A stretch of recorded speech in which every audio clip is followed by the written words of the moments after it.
사랑하는 성도 여러분, 직장에 다니시는 가운데 아니면 여러분들이 또 교회에서 과도한 일을 맡겨질 때 있던가요?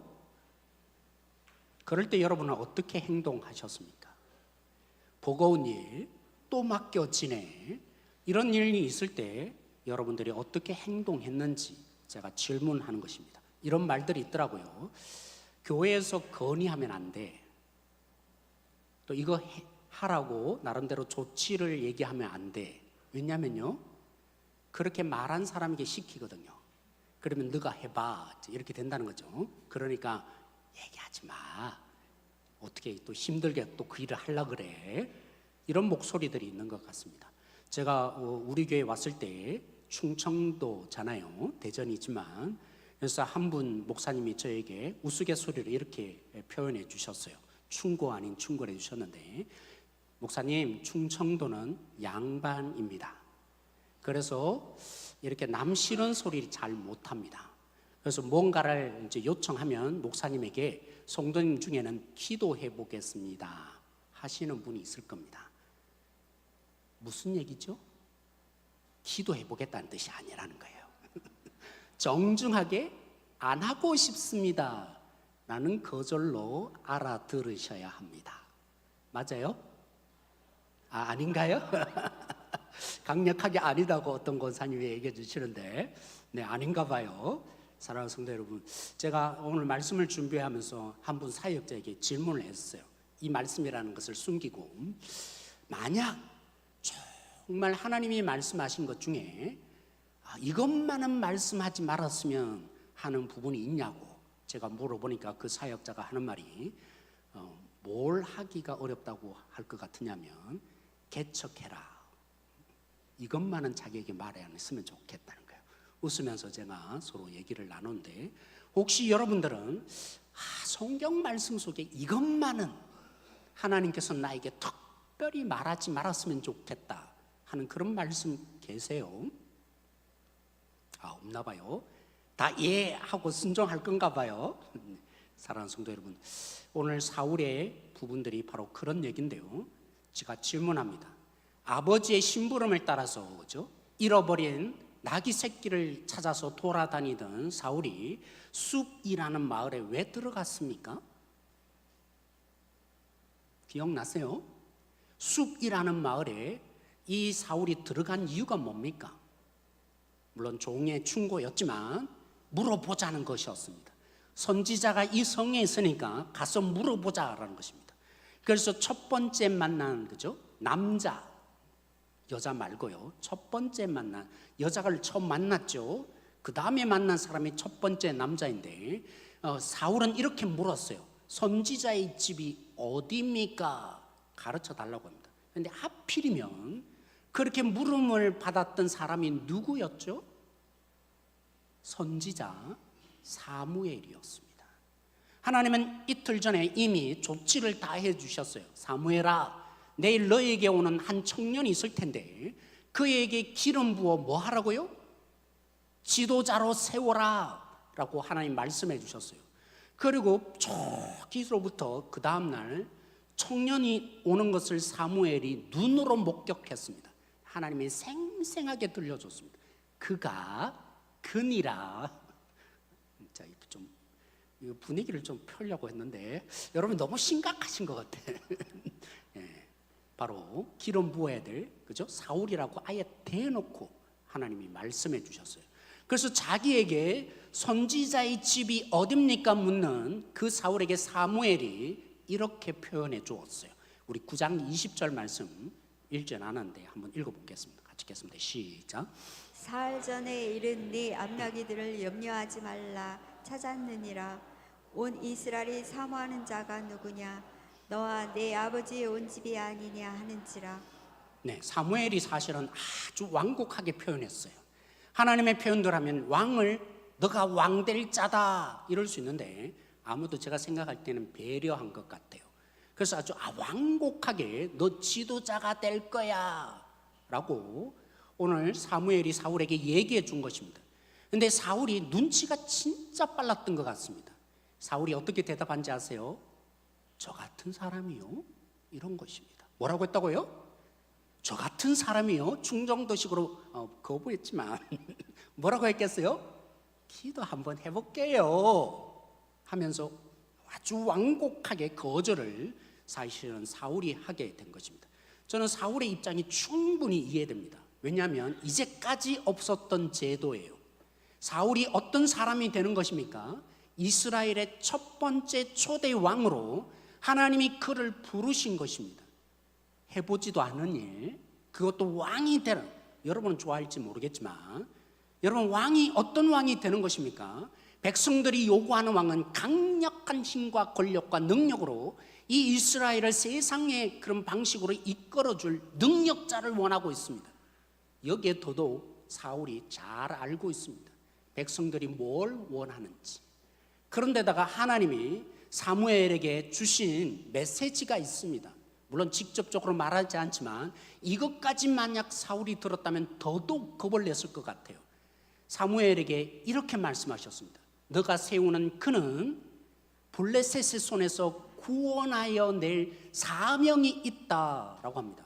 여러분, 당시에 이스라엘을 괴롭혔던 여러 주변 국가들이 있습니다. 그 중에 가장 강력한 민족이 뭘까요? 블레셋이었던 것입니다. 다윗 시대도 여러분 아시죠? 그만큼 강력한 힘을 가진 나라를, 그들을 무너뜨린 그 적들로부터 구원해야 될 사명을 사울이 받았기에 한편으로는 사울이 뭐라고 했다고요?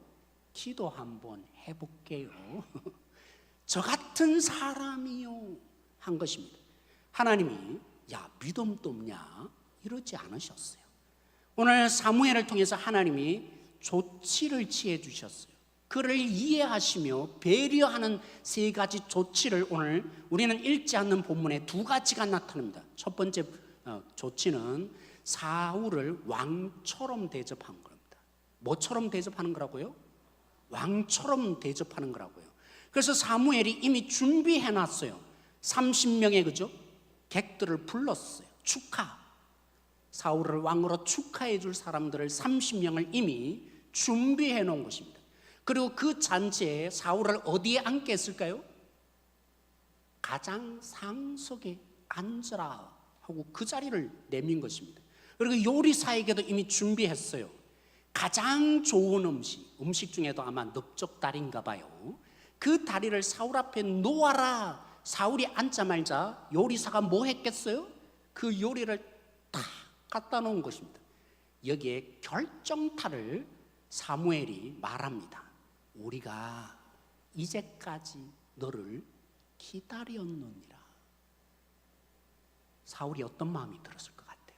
왕처럼 지금 오늘 사울을 사람들이 대접하는 가운데 오늘 사울이 있게 됩니다. 이것만으로 안 되는 것 같아요. 그래서 오늘 사무엘이 다시 두 번째 조치를 취합니다. 두 번째 조치는요, 사울과 밀접하게 친밀하게 하룻밤을 보낸 것입니다. 여러분 생각해 보세요. 그 다음날 일어나자마자 사무엘이 사울의 머리에 기름을 붓습니다. 그럼 뭐 했겠어요? 밤을 보내며 사울이 사무엘과만은 그 한밤을 보내는 내내, 물론 성경은 기록하고 있지 않아요. 그러나 예측 가능합니다. 무슨 얘기를 했을까? 나 같은 사람이요, 전 안 됩니다, 너무 무거워요 하는 이 사울에게 사무엘에게 기름 붓는 것이 그 다음 날인데, 오늘 이 사울에게 뭐라고 사무엘이 밤새도록 얘기하여 주었겠어요?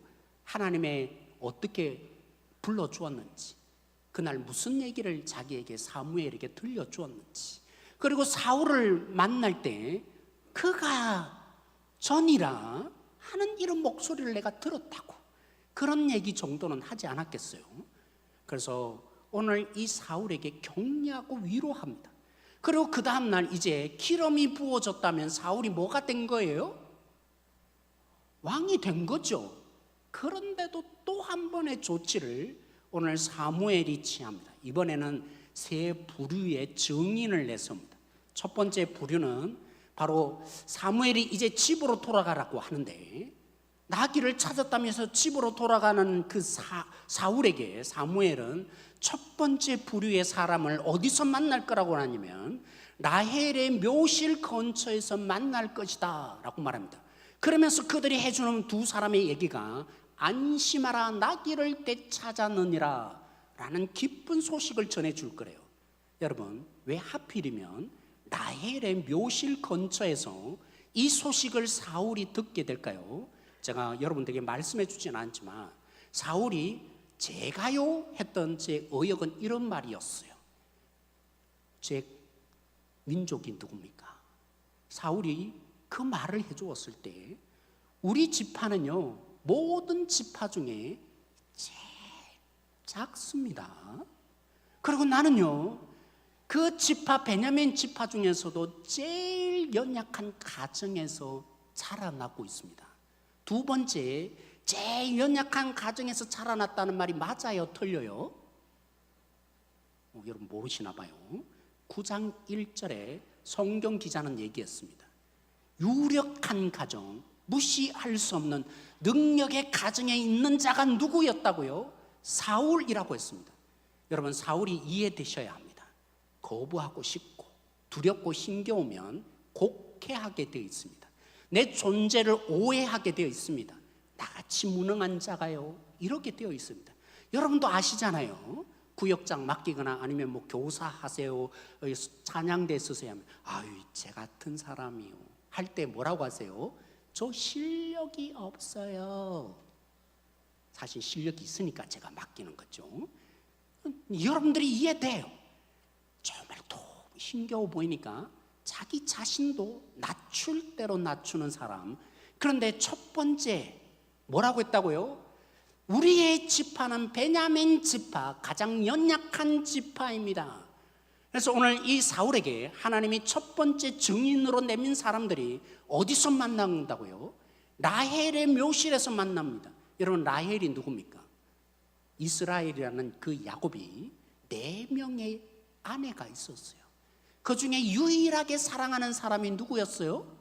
라헬이었습니다. 그 라헬이 아이를 낳다가 누구를 낳았죠? 바로 사울의 조상 베냐민을 낳다가 출산하고 죽었어요. 다른 가족들은 다 그죠? 쉽게 말하면 막벨라 굴에 묻혔는데 무슨 이유인지는 잘 모르겠어요. 막벨라 굴에 묻히는 게 아니라 이 라헬이 어디 묻혔어요? 바로 여기 사울이 가서 만나게 되는 그 두 사람, 거기에서 증거하는 것입니다. 뭐라고요?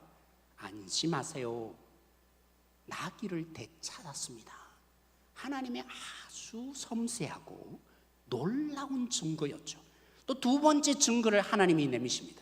이번에는 다볼 상수리 나무에 가게 될 텐데 이 세 사람들을 만납니다.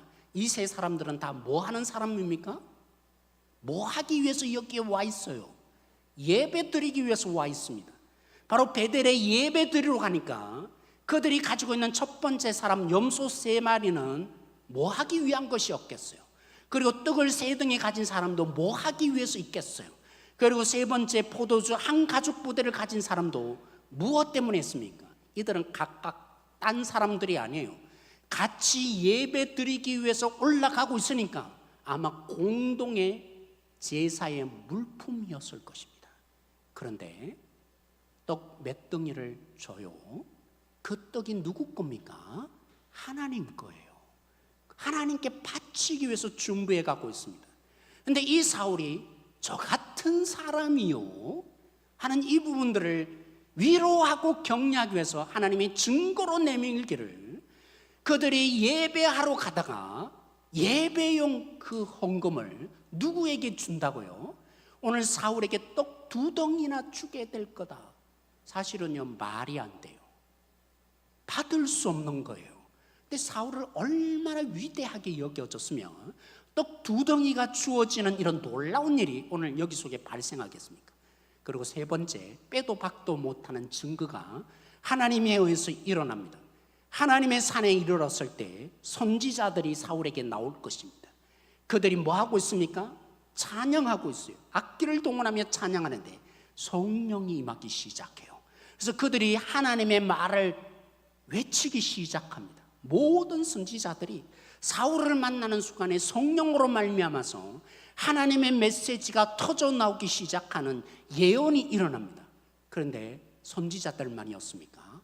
이제까지 없었던, 경험해 보지 못한 사울에게도 성령이 임하여서 예언이 일어납니다. 이것보다도 더 중요한 것이 있습니다.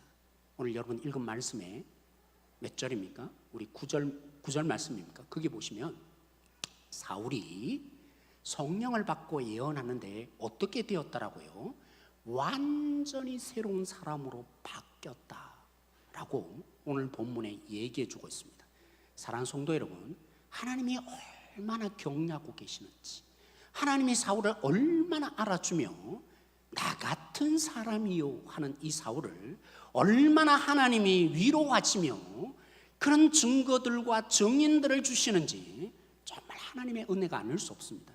사랑하는 성도 여러분, 우리는 어떨까요? 저는요, 사울 못지않은 고백이 오늘 일어날 수밖에 없다고 생각해요. 뭐라고요? 제가요? 라는 메시지요. 왜요? 자, 이렇게 보니까 오늘날 우리 연세 드신 또 지금 50대 정도 되시는 가정의 부모님들이 고생을 많이 했어요. 그러니까 자녀들을 어떻게 하고 싶어요?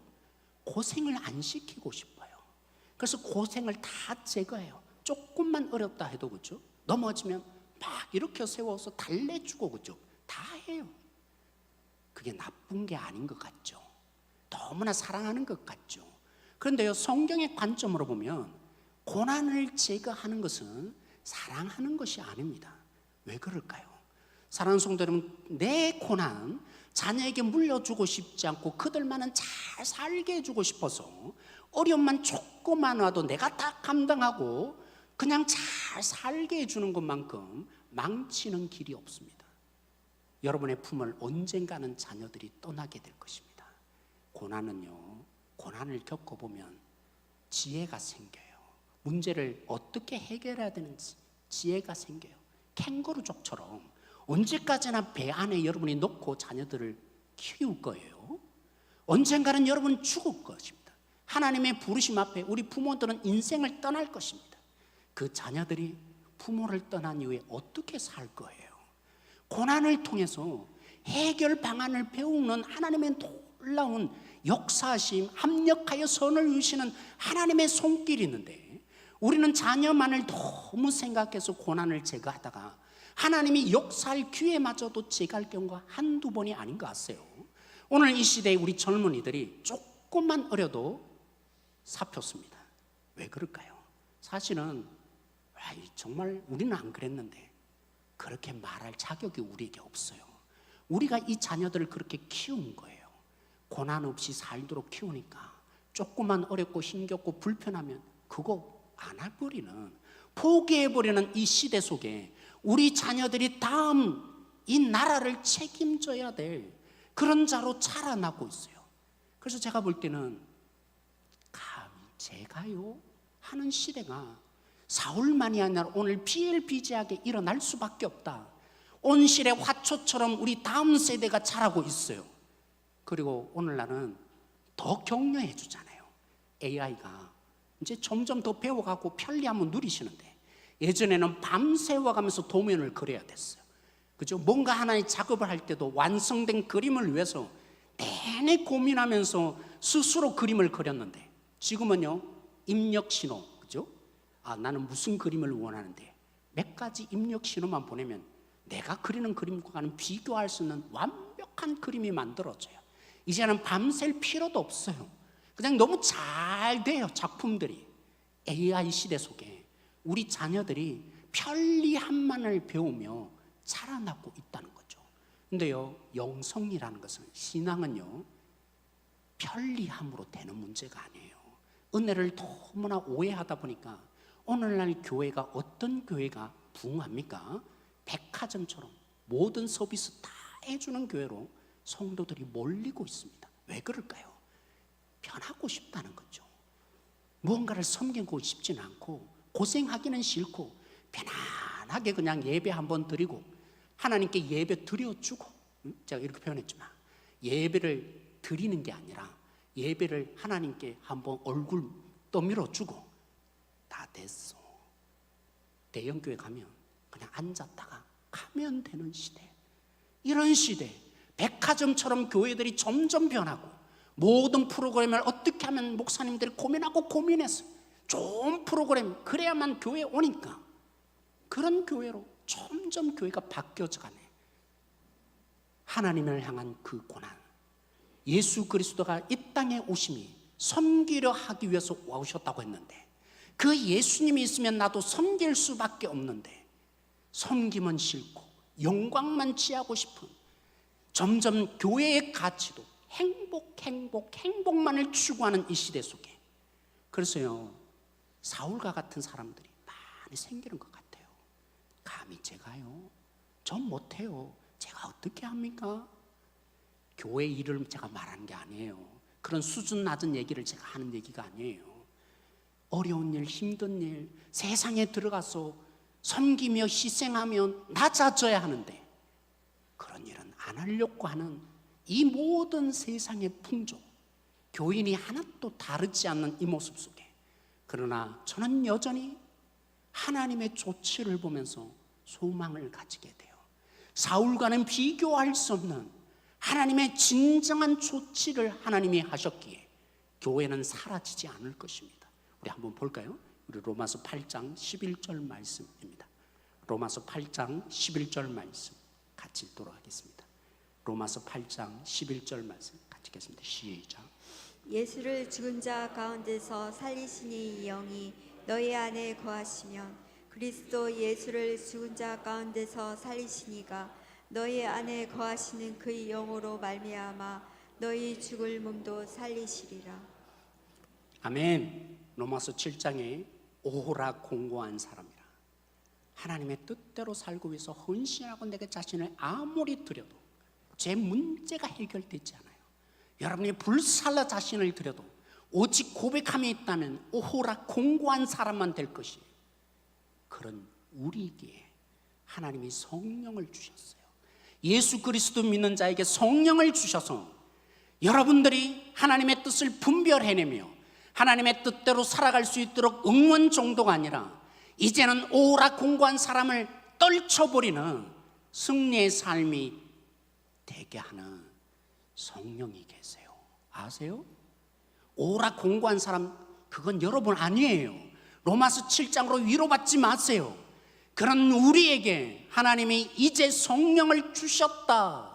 그러므로 여러분들이 그 성령을 따라가기만 한다면 물론 완벽하진 않지만 죄를 이겨내며 주를 위해서 살며 나를 위해서 살고 싶은 그 마음들이 극복되는 사람이 될 거라고요. 뭐까지 얘기해요? 너희 죽을 몸도 그 성령이 살리리라. 이게 성령의 능력이니라 라고 본문이 얘기하고 있어요. 첫 번째 증인, 오늘 이 땅 가운데 고난을 점점 거절하는 속에서 양상되고 있는 교회, 저는 여전히 소망을 봐요.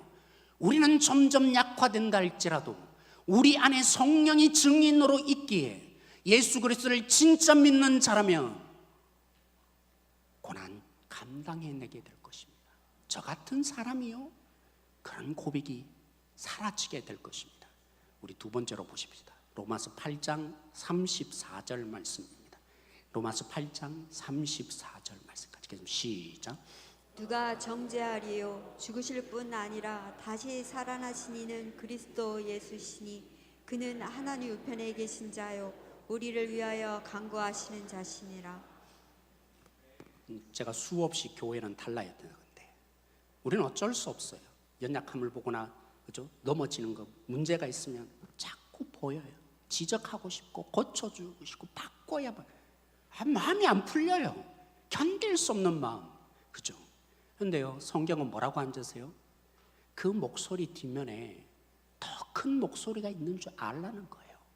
사단이 하나님 앞에 가서 서 목사 저 꼴이에요. 저게 무슨 목사예요? 여러분들이 저를 지적하는 것보다도 사탄이 매일매일 저를 참수해요. 아세요? 여러분들이 참수할 필요도 없어요.